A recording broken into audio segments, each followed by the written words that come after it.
Hello, everyone, and welcome to the seventh episode of Box3Cast. I am, of course, Justin, and we are welcoming back Miko today. Hello, Miko. Hi, how are you doing? Good, good. We missed you last week. And today we're going to be discussing the final race of the F1 2013 season at Interlagos in Brazil. And we're going to be discussing Mark Webber and his achievements and his strengths. And we're just going to be talking all about him and the end of his wonderful career with this sport. But we're going to start off with the race. So let's go ahead and talk a little bit about the start. Things got pretty exciting even going into turn one. Yeah, it didn't seem like Vettel got a really good start. He kind of got bogged down in first gear, and then Rosberg just darted off to the first corner, and Alonso was having a peak a little bit, but I think Hamilton got past him as well. Mm-hmm. Actually, I remember that now. Alonso went for the wrong gap, if you ask me.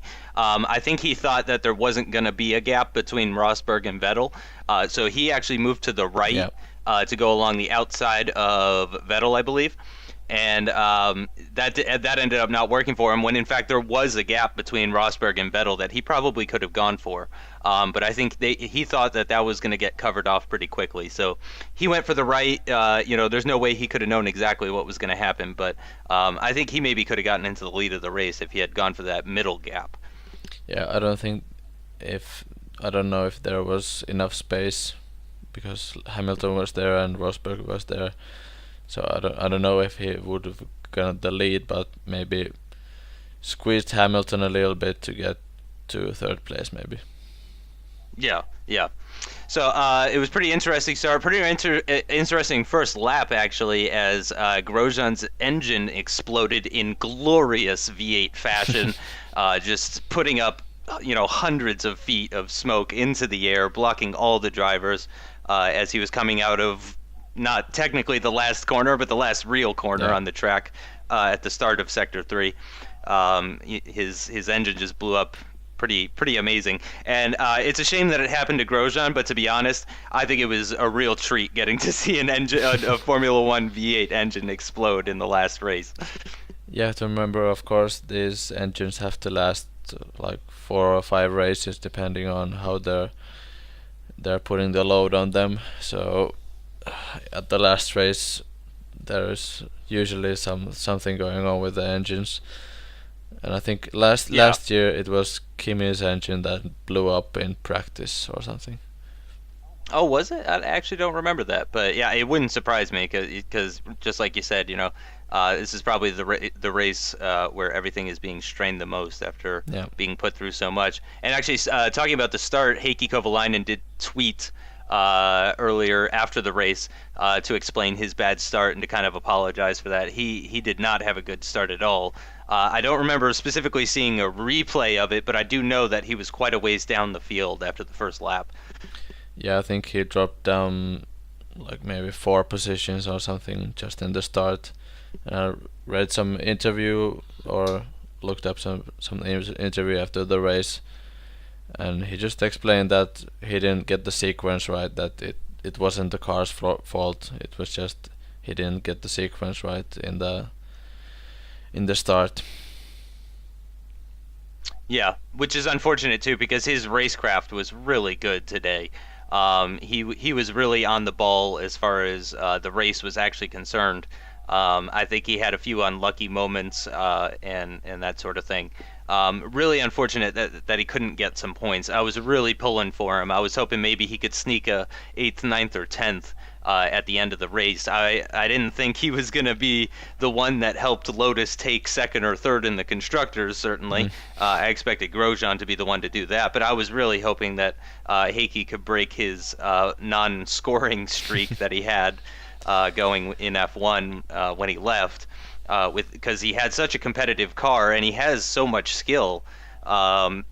I've heard him recently referred to as the other Finn or the nice man, which was not a name I had heard for him before. But I was really hoping that he could do that today, and unfortunately that start really didn't help, and unfortunately the lack of rain really didn't help either. I think rain would have helped him a lot to move up the field as well. Yeah, probably. And of course, Rosberg, he got the lead in the first part of the first lap, but then just the recent pace of the Red Bulls in the straights is just. I think the Mercedes is kind of like the last year's Red Bull, that it's slow on the straights but good downforce. But like this year's Red Bull, it's also fast on the straights. So I don't know if Rosberg ever had a real chance to keep Vettel behind. Yeah, yeah. I'm not 100% sure he ever had a real shot at it, but it certainly was looking good up until the end of Sector 2, basically.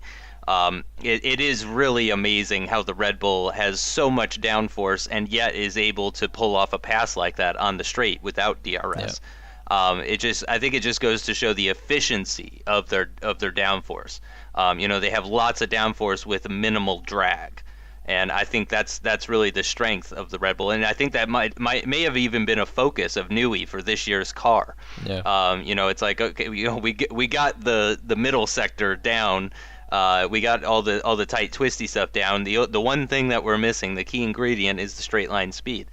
And with 2013 kind of being the end of an era, I think that kind of allowed Newey to take a championship winning car already and kind of play around with it to achieve something a little bit different that they hadn't done in years past.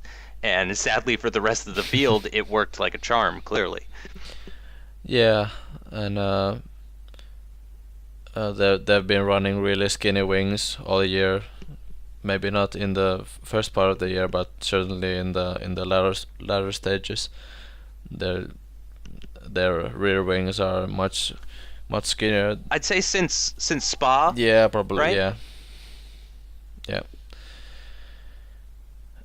Yeah, and but the also starting from the back, because we were talking about Heikki, both McLarens start very far back on the grid after qualifying 14th and 15th, and then with Sergio getting a 5-place grid penalty for destroying his gearbox in Q2 when he had that off, he got sucked out onto the curb and spun the car right around 90 degrees and hit the wall going pretty fast, probably 120, 130 miles an hour, maybe a little bit more, who knows. But yeah, he damaged the gearbox. They had to replace it. He got a 5-place grid penalty, dropped him down to 19th, moved Jensen up to 14th. But the two of them did fantastic. In the first stint, I think they were up to 8th and 10th, something like that, just in the first 10 to 20 laps or so. So they something happened with that car. They had some serious pace. The McLaren did. You could even argue that the McLaren was maybe the third fastest car on the track today. Of course, we didn't really get to see the full potential of the Lotus because of Grosjean crashing out. But I think the McLaren may have been the better car in comparison to, say, the Ferrari today, which was very encouraging to see. It seemed like Jensen was happy. It seemed like Sergio was happy. Actually, with Sergio, I couldn't tell if his driving was enjoyment based or if it was anger based. Or revenge based. I'm not 100% sure what his motivations were, but both of them did a fantastic job just scything through the field. They were just passing car after car, and for a moment there, it was looking like Sergio might even be on the back of Jensen at some point, but he ended up getting stuck behind Rosberg, of course. I don't know if it probably was the best race of the year for McLaren. I believe so, with 4th and 6th. Yeah, I think that is their best result of the season. Yeah, and it's not very typical for I think Jensen started on the primes, and that paid dividends in the end, I think, for them. It did. Yeah. Yeah, I think that was a great call. I think they maybe should have tried the same thing with Sergio even. Of course, if you look at them, Button gained 10 positions going from 14th to 4th. Sergio gained 13 positions going from 19th to 6th. Of course, the 3 positions that were immediately in front of Perez probably weren't much of any competition. So both of them, I'd say, did an equal job getting through the field. Yeah. But if Perez had been the one starting from 14th and Jensen had been starting from 15th, it really makes me wonder how that could have possibly turned out. Because I would say Sergio did seem the stronger driver out of the two today, ever so slightly, not by a huge margin. If it was a scale of 1 to 100, I'd give Jensen like an 85 and Sergio like an 86, 87. Really not that far off. But it's possible he may have been able to get that podium. He was pretty far back from Alonso in the end, so it might not have actually been possible. But if he had started five places up higher, that probably would have saved him a good 5 to 10 seconds in the race time at the end. Yeah, and it was really curious because they didn't really run at all in FP3, I think. Yeah, and they had no dry testing at all the whole weekend. And suddenly they're upping their game with no practice for some reason. Yeah, and supposedly on a car that they've completely given up on at this point. So it seems, it could have been a bit of luck. They may have just kind of lucked into a good setup potentially, but I sincerely doubt it's luck based when you're talking about McLaren. I think they had a lot of information. McLaren, has a lot of. They're very technological, so I think they had a lot of information, and that just allowed them to maybe set up the car for a dry race better than other teams could, since of course no one had the dry running. So no one really knew exactly how to do anything, and I think maybe McLaren was just one of the teams that was able to kind of guess at what setup they were going to need for the race. Yeah, of course the track doesn't change from year to year, so you can carry some telemetry from last year, but of course their car is in many ways very different than last year's cars. Yeah, it is. Yeah, extremely different. Yeah. But talking about Alonso, who did finish ahead of Button, I was really hoping McLaren could get that podium, but very happy to see Alonso up there. But he had some amazing battles with Webber.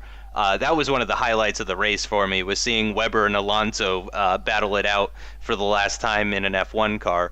Was truly amazing. I believe both drivers got their start around the same time, so they've kind of come up to this pinnacle, the top step of the pinnacle of motorsports together. They've kind of done it together. There's been lots of interviews done with the two of them in the past. So I thought it was great that those two guys could get a chance to race wheel to wheel in pretty competitive cars, pretty similar cars. Alonso was really on it today, and it was just really exciting to see that. Yeah, especially that is Mark's last race.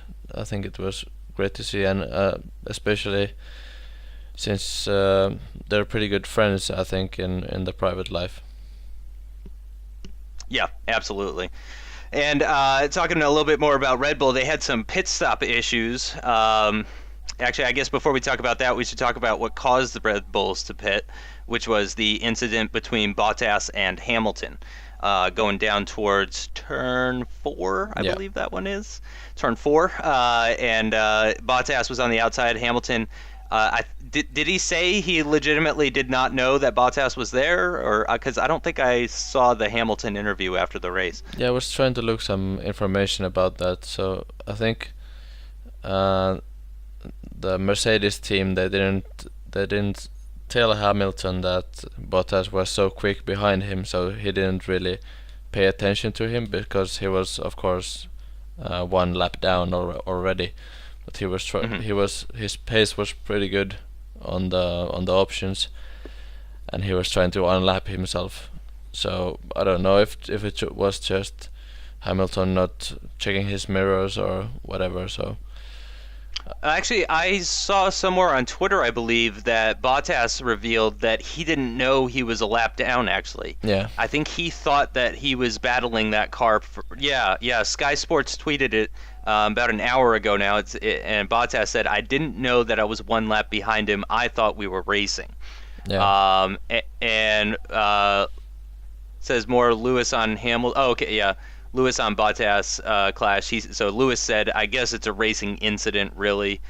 I do think maybe it was a little bit harsh giving him a drive-through penalty, considering that he got a flat tire from it.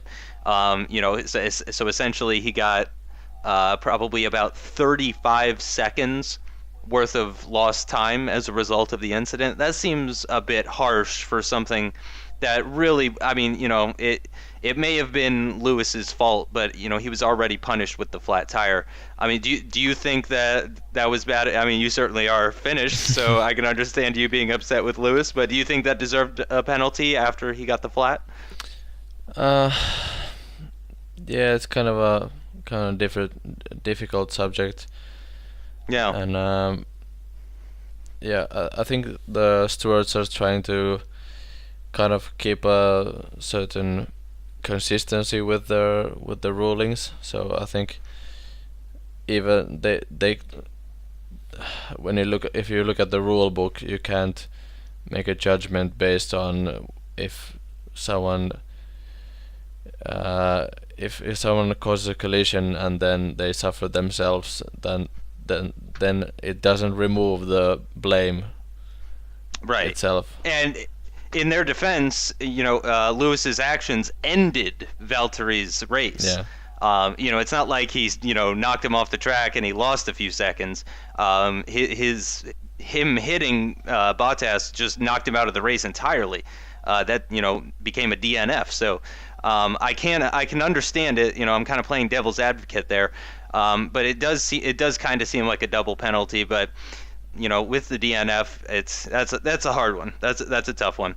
But so after that incident, Red Bull wanted to cover any potential safety car, so they told Vettel to pit, and he went into the pits unplanned, unscheduled, and the pit crew had Webber's tires ready because I guess he was scheduled to stop that lap or something. Mm-hmm. So they had Webber's tires out, not Vettel's, and Vettel came in and. It was actually it was very reminiscent of the pit issues last year in 2012. Yeah, I can't. Was it just wet tires that time when they didn't have everything ready? Yeah, that time it's because of the radio transmission issues last time in 2012, and he was trying to go on inters, and they didn't even know he was coming in. Yeah. So it wasn't as bad as last year, but it was still, it seems like Brazil is the one place where the Red Bull pit crew just can't seem to be 100% on the ball. Yeah, I don't know if it's that or if it's just the last race or what's the reason behind it. But of course the track is so, or the lap time, it's just it's just a minute and 15 seconds, so yeah, it takes there's not so much time to react to those kind of things. Yeah. And then moving on from that pit stop issue, which was great though, by the way. When that happened, I was really rooting for Mark at that point. I think the gap was 12 seconds prior to that pit stop issue, and then they came out and it was about 5 seconds. So I was really hoping for maybe a late charge from Webber to take the lead of the race. That would have been absolutely fantastic to see. But the battles did continue farther down. It did get close after that pit stop, but unfortunately Vettel took off again. But there was some interesting, not so much battling, but there was some close driving between Perez and Rosberg. Perez, of course, had great pace. Rosberg, of course, had great pace around the track all weekend as well, being top of the timesheets for a couple of sessions. But Perez just could not find a way past. It might have been as that fuel got lower on the Mercedes, it just started working even better and better. Yeah, it was kind of strange to see the Mercedes kind of dropping back. Of course, Lewis had his issues, but Rosberg especially, he kind of had his own issues with the rear tires or something, and was struggling a bit during the whole race. Yeah, usually it's the other way around too. Usually Hamilton's the one that has the tire issues, not Rosberg. Yeah, it was kind of strange in that way. I don't know what the reason was, but maybe just setup or driving style or something. But I think that battle actually between Rosberg and Perez is a perfect example of how far the McLaren has come. There's Perez catching up to the Mercedes. Sure, he wasn't able to pass, but the fact that he even caught up to Rosberg says a lot about the steps that the McLaren team has taken. So definitely encouraging to see. I'm expecting them to bounce back hardcore for 2014. I don't expect that they're going to have the same type of issues another year in a row. That Yeah. just really doesn't seem likely for a team like them. No, no, I don't think so. And what did you think about Massa's penalty? There was, I think the stewards ruled about that pit entry line before the race. Did you see that before the race? No, I did. I did miss the entire pre-race stuff. The race was on at 10 a.m. local time for me, Hmm. so I was waking up at like 9:45. I wasn't waking up any earlier than absolutely necessary. But I did get up in time. I saw the whole race this time. But yeah, I didn't see any of the pre-show stuff. But I did hear them talk about how the that you can't go all four wheels into the pit entry lane basically. Hmm. I did hear them mention that during the race. Um, the only thing that maybe bugs me a little bit is just the fact that for some reason this race they decide that they're going to give drivers one warning and that's it. It seems like other races in the past, maybe at Spa, possibly at the top of Eau Rouge, there's been races in the past where I swear they've given drivers more than one warning about anything. I don't know if this is something new that they just implemented, but it does seem a little harsh to me to give someone a drive-through penalty after only one warning. I mean, if that's the way it's going to be from here on out, if that's what they're going to stick with, that's fine. Maybe people will start taking those warnings a little bit more seriously. But it just doesn't feel consistent to some other races, and maybe that's because they don't have the same stewards for every race. Yeah, I think that's true. I think the consistency is the main problem with the stewards or the FIA for that for that reason, and yeah, I thought it was a bit harsh, but I think I read somewhere that the Mercedes drivers were calling Massa out on the radio and telling their Ross Brawn or whoever. Ooh, Yeah, tattletales. yeah, they were telling that Massa is crossing the line like all the time. I don't know if Massa was warned about it. I think maybe. They said he was warned, Yeah. but yeah, they didn't. They never played the recording, the radio transmission of the warning. Yeah. So I think that's why some people were very confused when it happened. But I do believe he was warned once, and then I think he was maybe just expecting that he would get a second warning or something like that, because obviously he did it again and then got that drive-through penalty. What I thought was interesting was they told him to serve it this lap, and then he just kept right on going, and you just know he's thinking in his head, do I really want to do what they say, or do I want to just get black flagged? And I'm glad he took the smart choice and just took the penalty. But he was furious. He had both hands out of the car when he was driving down the pit lane. He was absolutely furious, and rightfully so. It may have been his fault, but I can totally understand his frustrations. Yeah, it was kind of frustrating from my point of view. Of course, it's his last race for Ferrari, or was, and I was rooting for him during the whole race. I think he had pretty good pace actually. But, Yeah. But I think Alonso said that if he had been fourth behind him, he would have dropped back and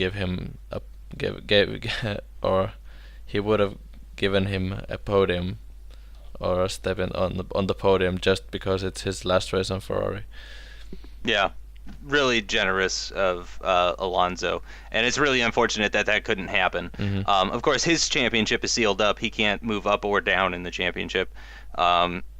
He was solidified in second place there, so it makes total sense that he would have done that. But it's really unfortunate we couldn't get to see that happen. But Alonso's a great guy. Massa's a great guy. I'm really glad that he's not leaving the sport. I'm really excited that he's going to Williams, like I predicted. And then I'm really excited for Alonso to be pairing Kimi next year at Ferrari. I think, as much as I like Massa, I think this is the right time. I think it's time for Ferrari to have two superstars. Yeah, and I think it's good for Massa as well that he doesn't have that, or he doesn't have that extra pressure that Ferrari Right. puts on him. Yeah, absolutely. Yeah, I think he's really going to thrive at Williams. I think he's going to love being a team's number one driver. I think he's going to get a real kick out of it, and I'm really happy for him, to be honest. Speaking of penalties, though, a lot of people were calling for the Maldonado penalty for his incident with Jean-Eric Verne. And that one is a little bit different from the Hamilton Massa incident because the person whose fault it was the person who came off worse to wear in that situation. Yeah. In Hamilton's collision with Bottas, Hamilton was to blame and Bottas came off worse. In the Maldonado Jean-Eric Verne case, Maldonado was to blame, and he's also the one that came off worse. So, no incident or no further action taken. They did review it after the race. A lot of people wanted to see him get a penalty, but I don't see what they can't give him a grid penalty for for Australia. I think that would maybe be a bit harsh. But I mean, it just goes to show the type of driver that Maldonado is. Yeah. And I would say he's the driver that I like the least out of all the drivers on the grid at the moment. And it's just his attitude recently towards the Williams team as well. The fact that he's a pay driver. I mean, it makes me wonder. There's got to, because he's backed by Venezuela, the country, pretty much. Yeah. It makes me wonder, doesn't Venezuela have a better driver than this guy? There's got to be someone in that country that can come replace him. I understand that he represents Venezuela, but come on, Venezuela, give us someone better than Maldonado, because he is just not cutting it at the moment. And I really, really hope that he doesn't get that Lotus drive, but he probably will. Yeah, it's looking like he will, since there's some rumors going on that Hulkenberg's been signed to Force India. Yeah, I saw some tweets. No, not like official. None of these were from Autosport or anything like that. But I've seen some tweets saying that Hulkenberg and Perez are both confirmed for Force India for next year. I've seen two people tweet it, but neither of them are actual F1 reporters or anything like that. So I'm not saying that it's true just yet, but Hulkenberg and Perez is a pairing that I would really like to see. I was hoping to see it at Sauber, but I'd be pretty happy with seeing it at Force India. Yeah, those are just rumors again, so we'll just have to wait. Yeah. It's typical for Force India especially to wait for their driver announcements to be historically late. Yeah, they do it extremely late usually. And then one last penalty was the Guido van der Garde ignoring blue flags. Who knows if this is going to be his last race. Although I've been hearing that Peak is not coming back, is what I've heard. I don't know if there's any truth to that either or not. But we might be seeing van der Garde back, but just a small penalty there for ignoring blue flags. And then Vettel did his traditional donuts at the end of the race, but even more special was Massa doing his donuts at the end of the race in front of his home crowd. It was really great to see that. And he's definitely going to be missed as a Ferrari driver, but I think the whole country of Brazil is probably excited for the beginning of this new chapter in his career. Yeah, I think so too. And they're really passionate about motorsport as well, so yeah, absolutely. And then also at the end of the race, of course, Webber took off his helmet for the parade lap, which was really great to see. The Sky commentators were saying it looked like he was crying. I couldn't 100% tell. The camera wasn't high resolution or anything, but certainly that it must have been emotional for him, and that must have been part of the reason he took off his helmet. Yeah, I think it's kind of a part of his rebel attitude in Formula One. But I read an interview with him just like 15 minutes ago, and he told that after he crossed the line, he was trying to get his hands device off, and it's kind of hard doing that while you're in the cockpit. Mm-hmm. And it took like half a lap for him to get hands off, and then he got his helmet off, and then he didn't have his earplugs. And I mean, those cars are insanely loud. So I mean, if you look at the pictures where he's driving without his helmet, his face is kind of like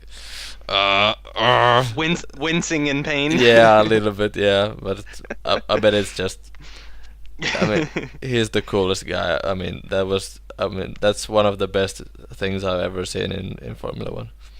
Yeah, I was talking to my girlfriend about it. She didn't watch it with me this week, but I was talking to her about it afterwards, and I told her about that happening, and I was telling her that's probably a clip that will live on in Formula One infamy for decades to come. Yeah, yeah. Absolutely worth it. The montage that they have at the beginning of the Sky Sports and the BBC F1 coverage stuff. 1 year down the road, Mark Webber with his helmet off in the F1 car is going to make it into some sort of montage, and he's going to be remembered forever for that. And you're absolutely right. He is a totally awesome guy. He's a great driver, really experienced, really fair racer as well. Very clean racer, very consistent. And just a fantastic guy and an end of a wonderful career. It's a shame that he wasn't a world champion back in 2010, but even without the championship, I think he can retire a very proud man. Yeah, and as we talk about him being an awesome guy, it's it's such a shame that he has his luck is just so horrible. I mean, right, especially in the his unluckiest last year. the unluckiest guy in F1. Yeah, it's pretty amazing the things that have happened to him. Let's see, he started. His first race was in 2002. I think Alonso's race was the same race. Like I said earlier, I'm not 100% sure. First win in 2009, so he went 7 seasons without a win at the Nürburgring for Red Bull. He raced sports cars before coming to F1. And I believe, did he tie? I think he tied. Oh gosh. Who's the Australian driver? Starts with a B. Brabham. Jack Brabham. I believe he tied Brabham for pole positions. I'm not 100% sure on that, but I believe he is now tied with Jack Brabham for Australians with the most pole positions in Formula One history. Okay. Especially if you compare him to other Australian drivers, he's extremely highly decorated. Yeah. I think he has 9 wins or something. They were showing his statistics, I think, during the weekend, because it was his last weekend. So I think they were showing his statistics a couple of times during the weekend. So, anything about pole positions that you remember? No, I know he's had some. Okay, he probably had a few more pole positions than he did wins. Of course, he's had some wins at Monaco, I believe, a couple of wins at Monaco. Okay, yeah, two wins at Monaco. Those are fantastic. I loved seeing him. He won Monaco last year, right? In 2012. Yeah, I think so. I believe he did. Yeah, he was one of the 7 different winners in the first 7 races. Yeah. So that was fantastic to see. One of the many things that I love about Mark Webber is how he celebrates on the podiums. When he wins a race, you can tell that he won the race. I mean, you could see a picture of Mark Webber's face after winning a race. You could say that guy just won an F1 race right there. He's jumping up and down. I mean, on the podium today, he was so excited that he slipped and fell straight on his face. The guy really knows how to celebrate, which is one thing that I think Sebastian Vettel needs to learn from Mark Webber. Because you don't get the feeling that Sebastian Vettel loves the sport quite as much as Mark Webber. When you see him, all calm and he's happy and he's saying, "Yeah, boys, we did it" on the radio. But when Mark Webber wins, he just goes bananas. Mm-hmm. And it's really great to see drivers who appreciate the wins. Yeah, and I think one of the most epic F1 team radio clips is his first win at Nürburgring, where he just goes absolutely bananas on the radio. I think you tweeted that not too long ago. Who did? I did. You did? I think you did. Or either that or you just linked me. Yeah, I did. Yeah. I mean, that's just one of the best F1 videos out there. We'll probably just put it in the links or something in the description. He is, yeah. He really knows how to celebrate. And of course, he's had some pretty crazy incidents throughout his season or his career, excuse me. He of course had that famous crash with Vettel in Turkey, which I wasn't watching F1 back then, but I've seen the clip plenty of times. And that really seems like Vettel's fault to me. Yeah, every time I watch that, you could call it a racing incident, but it's definitely not just Mark Webber's fault. Yeah. And that's one of the things that kind of bugged me when I went back and I watched these season reviews of the seasons I'd missed in the past, was that the team, or at least Helmut Marko, I think, came out and said that it was Mark Webber's fault.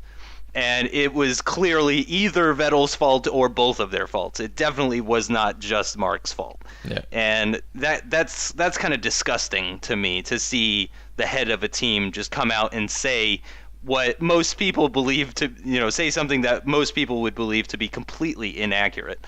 I mean, that's kind of sad to see. So that was kind of like maybe the low point. Of course, there was the Multi 21 issue earlier this year. Would you say that's worse than the crash in Turkey, or not as bad?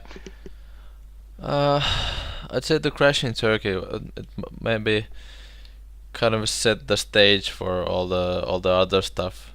I mean, it goes all the way back to 2007 to Fuji, where Vettel crashed into him, and he was really close to actually winning the race. Right. He was like in the top 3 or something. Right. Yeah. That was, of course, the same race where Mark was throwing up in his helmet because of food poisoning. And young Sebastian Vettel in a Toro Rosso just slams into the back of his car during the safety car laps, and I guess that was the first time they formally met each other. Yeah, and yeah, I think after that, it was the crash in Turkey when they, I mean, my opinion on Helmut Marko is that, I mean, the guy looks like a James Bond villain. Yes. And and he just, I think he is the one of the reasons why the team is kind of so biased towards Vettel. Yeah, no, I agree completely. I mean, he's encouraging that type of stuff, which is I don't like to see that. Yeah. I mean, I don't really like to see Massa being told what to do for Alonso either. But Massa gets respect from within the team while doing those things. It almost seemed like they were trying to make Mark be a number 2 while giving him zero respect as well. Mm-hmm. So he's definitely had an interesting relationship with Red Bull. A lot of ups and downs. A lot of issues and conspiracy theories even. Some people think that Red Bull are intentionally sabotaging his car for certain races just so that he's not a threat to Vettel. I mean, just it's really interesting how Mark handles all of this stuff as well. He's a very mature guy, but at the same time, he kind of wears his emotions, out on his sleeve. He tells it like it is, and that's one of the things I'll miss the most about him. Other racers will come around who are similar to Mark in speed and consistency and persistence and that sort of thing.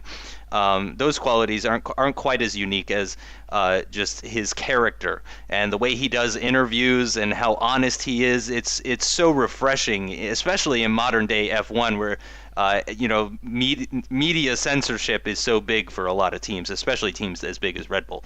Yeah, and I think he is one of those guys. I think him and Kimi are probably the only two on this season that really can speak their minds and not really care about what other people say and not censor themselves per se. Yeah, I would say Jensen would be more like them if he wasn't at McLaren. I'm sure McLaren control a lot of what Jensen says, but he seems actually kind of like in the same boat as Mark and Kimi. He's a pretty straightforward guy. He might kind of water it down a little bit for interviews and stuff, But he seems kind of similar to those two, usually just kind of telling it like it is. Vettel has been kind of opening up a little bit. He's been giving kind of unorthodox responses, and actually Vettel always kind of has been a little bit of a bad boy as far as media stuff, because a lot of times he's like cursing on television and stuff, saying saying bad words in front of the entire world on live television. But yeah, Mark is going to be severely missed, and not just for his driving, just for his personality, just everything about him. He's truly a great guy, and I really wish I could say that he was the 2010 world champion. And probably one of my favorite moments of all time in F1. Obviously, I'm still kind of a newish fan, but one of my favorite moments of all time is Mark Webber flipping off Sebastian Vettel at like 150 miles an hour in Malaysia. That is one of the best images I've ever seen in motor racing. Yeah, it's called showing who's number one. Yeah, I really enjoyed that, and Mark is fantastic. All right, well, that's going to do it for this episode of Box$Cast. Thanks for listening, guys. Join us for episode 8 in a week's time. Yeah, we'll see you then.